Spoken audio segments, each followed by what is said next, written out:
gamers, we're back and we're about to do the video on Golden Horde. Now if you see this thing spamming, it's because the maintenance is up and we're offline. I'm going to talk about the disadvantages and advantages of Golden Horde. It's been a month and a bit since new civs got released, and I feel like I have a pretty good insight on what their advantages and disadvantages are. Now Golden Horde, in terms of difficulty, I'm probably gonna have to give it like a 1.5 stars. I don't think Golden Horde is necessarily hard to play, even in pro games. In pro games currently, Golden Horde is just not that good, but something not being good doesn't mean it's hard to play, right? It just means that it ain't that good. Now, obviously, there's some things about Golden Horde that are super strong and some that are a bit weaker. So I'm gonna try to kind of keep this feudal to castle to imperial age based and talk about advantages and disadvantages at the same time. Golden Horde, so feudal age. Oh, let's talk about Golden Dent first. So this is both an advantage and a disadvantage, right? And there's gonna be quite a few things about Golden Horde like that. So the advantage of the Golden Dent is that you don't need villagers to build your landmarks, right? So if you're aging up, you can continue gathering resources. You can, the moment you age up like Abbasid or Ayubid, you can go back to just producing units, which is very strong and very useful. And it's very good because you don't lose any income. Now, the disadvantage of the Golden Dent is the fact that you only have 2 landmarks, right? And you usually build them next to each other. So if you're playing 1v1s or team games, your landmarks are usually next to each other. Another disadvantage of the Golden Dent is the fact that, yes, while you're aging up without villagers, and that's really good because you get more resources over time compared to other civs, the disadvantage is that your age up is very slow. And this can obviously play a lot into whether you win or lose. Like some civs might rush age up with like 20 villagers and get upgrades. You can't. Your age up is very slow. So if you're being too greedy and you go for the age up, you can kind of just die while you're trying to transition. And this is the same weakness of Abbasid and Ayubid as well. Now let's talk about their first 2 age ups, the feudal age ups. Honestly, I think both of these are pretty good. Khan and Torgoods is a bit weaker earlier on, but the longer, basically the moment you age up, that's when this age up is the worst, because the longer the game goes, you're getting more value because Khan and Torgoods cost 20% cheaper and their health is increased. So the longer the game goes, you get more value out of this landmark. So this landmark is kind of, you know, if you're going to end games in feudal or you want to end them super early or you're playing timing based, this age up, I guess, is a bit weaker, but it's still decent. But the longer the game goes, that's the advantage of the age up. On the other side, you have building cards. Building cards are the advantage of it. You can put pressure immediately on your opponent, right? Like you can immediately make stables and archer range and just go. On the other side, the longer the game goes, this just gives you production buildings, which is not that good of a value. Even though you're getting more building cards, when you get another building card in Castle and another in Imperial, it is very bad value long-term compared to this one. So if you go this one and you want to end the game in feudal, thumbs up. But if you're going to play a normal game, a straight-up game, long-term game, potentially, Khan and Torgoods is probably better, and building cards is pretty bad for that kind of gameplay. That's a good point. Someone brought this up in the chat. So while Golden Dent can build Torgoods and Khan, one, I guess, downside to it is if you are aging up to Castle, you cannot build Torgoods nor Khan. So you kind of want to spend your stone and then age up. Because if you are aging up and you didn't spend your stone, your units are kind of locked behind the age up and you have to wait for the age up to finish, which is, I guess, a disadvantage. Let's talk about their farm pasture type thing, which is called the Stockyard. The Stockyard actually has lower gather rate than a lot of the food in the game, but it kind of makes up for it by your villagers not having to move. And what that means is, you know, if you're gathering deer or farms or berries, the villagers have to run, right, a little bit. And obviously, the further the resources, they have to run more. The advantage of Stockyard is that your villagers gather food, insta-drop, and insta-go back to gathering food. So it is very efficient, even though initially it starts with a lower gather rate, but you can get upgrades for it later, right?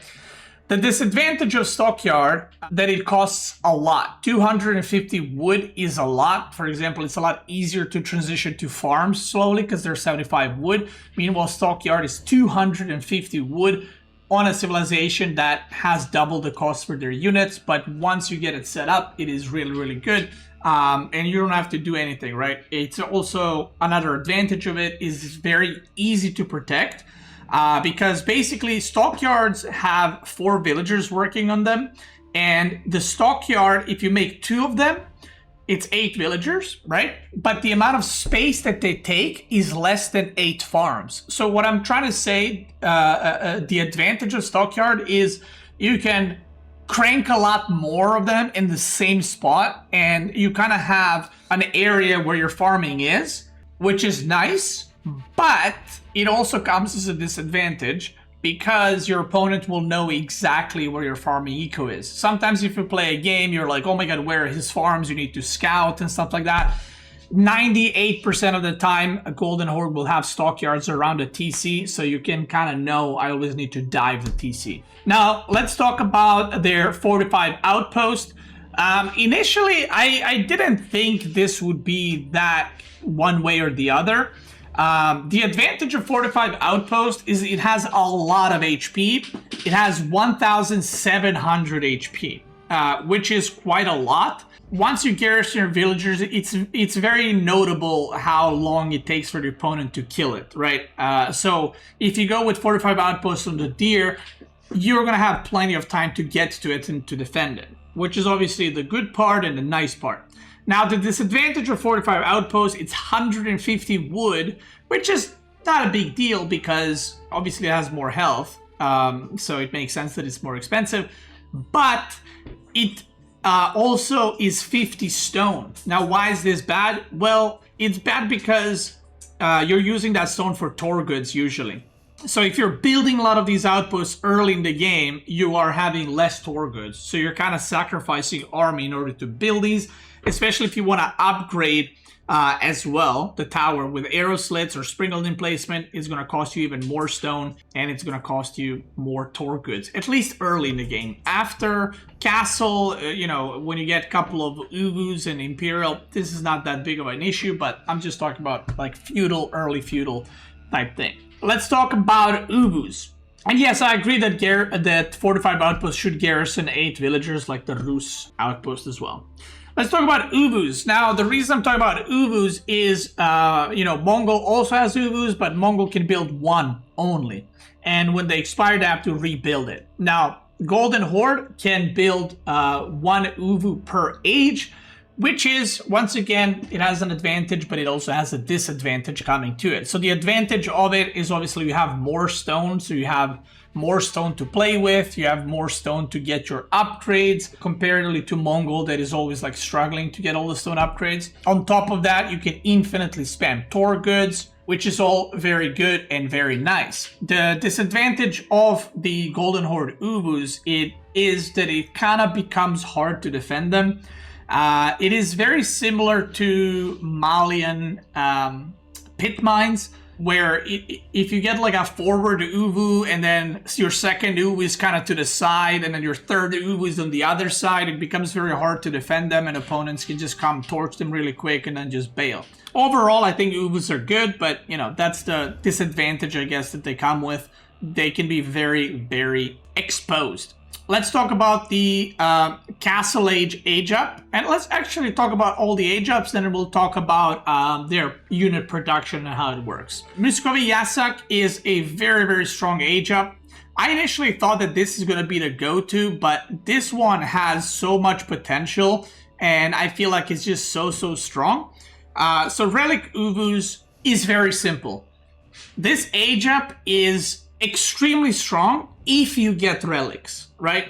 Because you can basically turn relics into Ovoos to boost your stone production further, and then also increases Ovoo stone gather rate by 20%. Very strong. But if you don't get any relics, it is just not that great. It just gives you Ovoo gather stone 20%, which is not worth the age up in my opinion. So while this one can be extremely good, like I said, if you age up with it and your opponent ages up and they get like 4 relics, I feel like it's pretty bad. So I'm not going to say it's a gamble.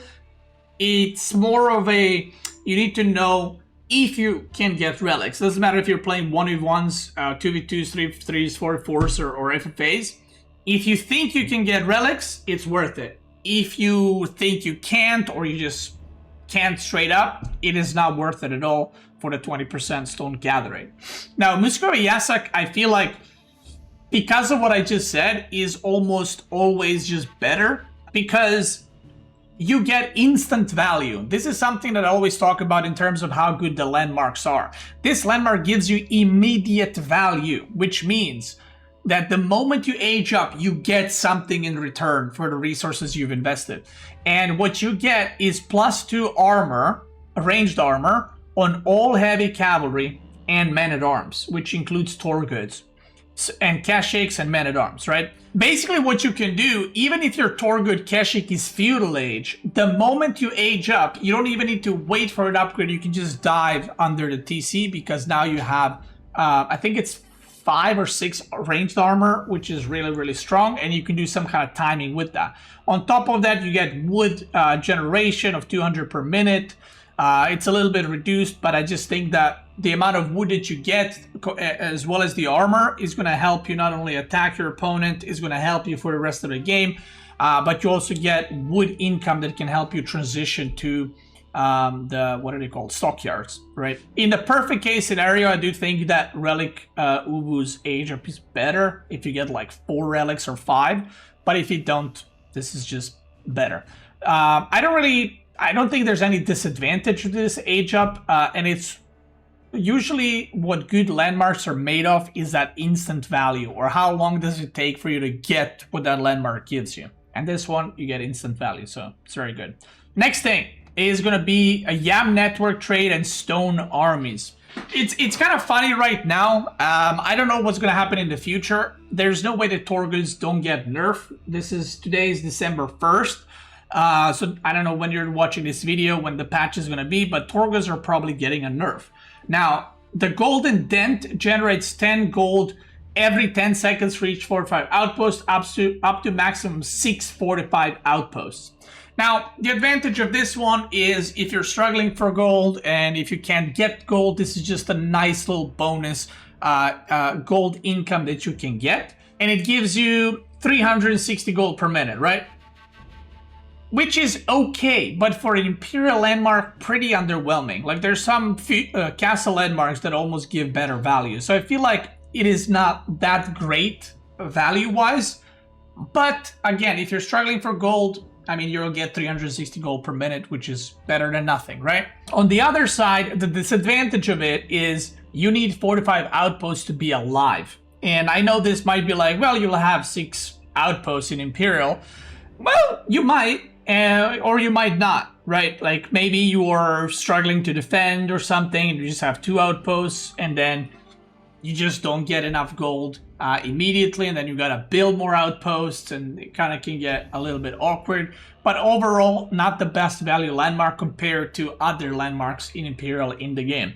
On the other side, stone armies have been something that people have been taking more so. So basically what it gives you, you can produce rapidly, like, units at the golden dent for the cost of stone, and the roost tributes that you also get from your golden dent also get upgraded armor and a better axe, aka they do a little bit more damage. So I feel like this one is what most people go for. It also allows you to just burst out a lot of units, or you know, if you need them, they're also discounted, so it's nice. Yeah, there's no real disadvantage to it, because at some point you will have enough stone. You will use up all that stone for the upgrades and everything else, and even if you're producing Torgoods constantly, you're going to have leftover stone, so you can just produce units with this one. Let's talk about their production buildings, because this is obviously a big part of their civilization, which is how they produce their units. So their units cost double.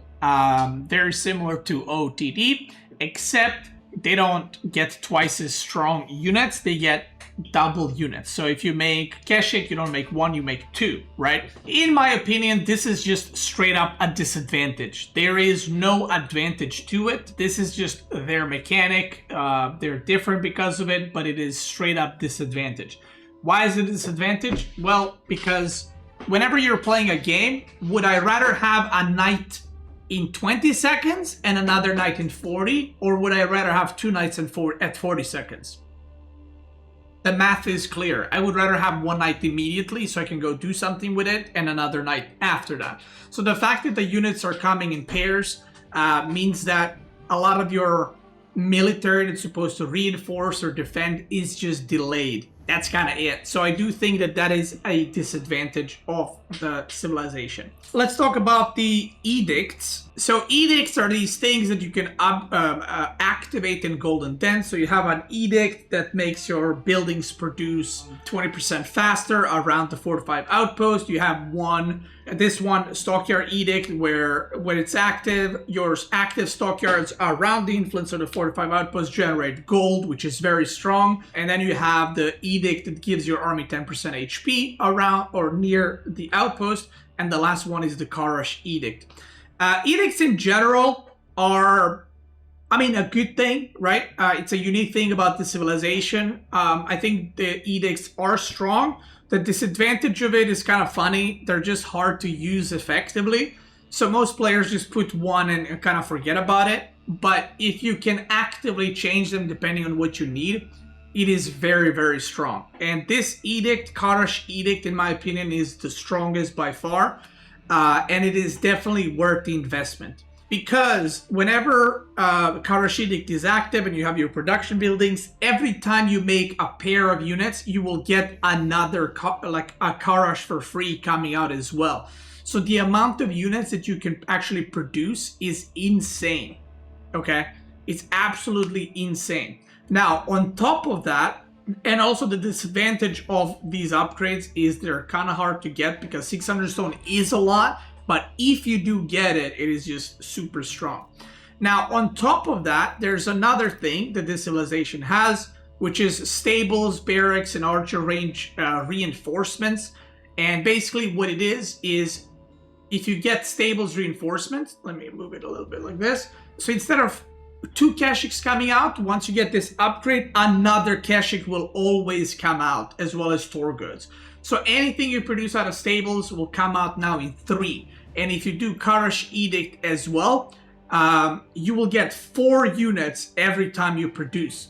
So this sounds OP, right?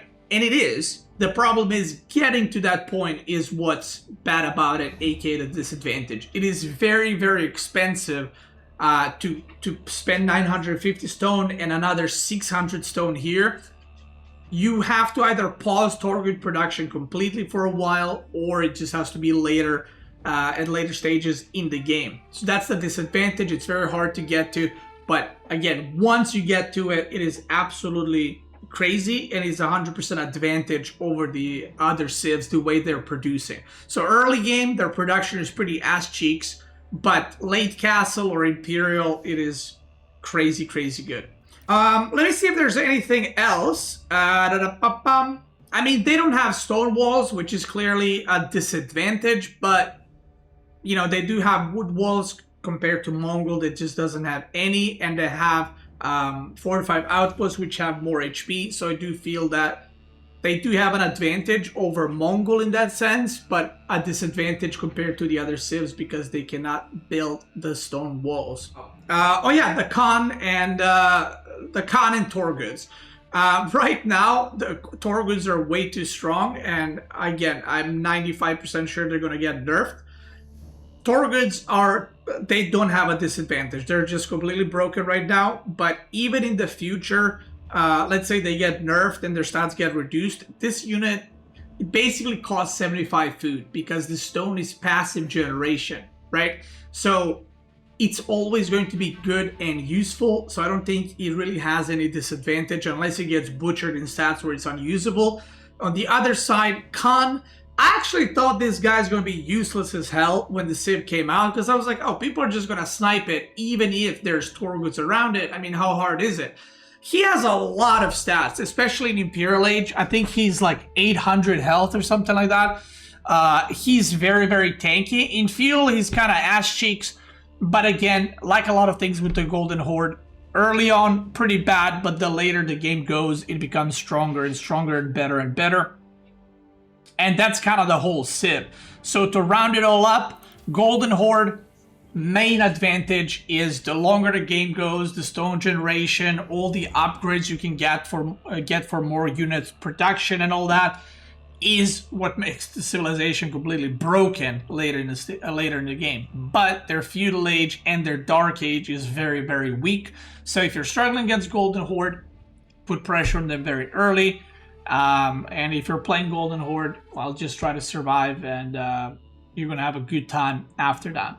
I'm trying to think if there's anything else that I can think of, but I think that is pretty much it. That's it. That's all the advantages and disadvantages I could think of about Golden Horde.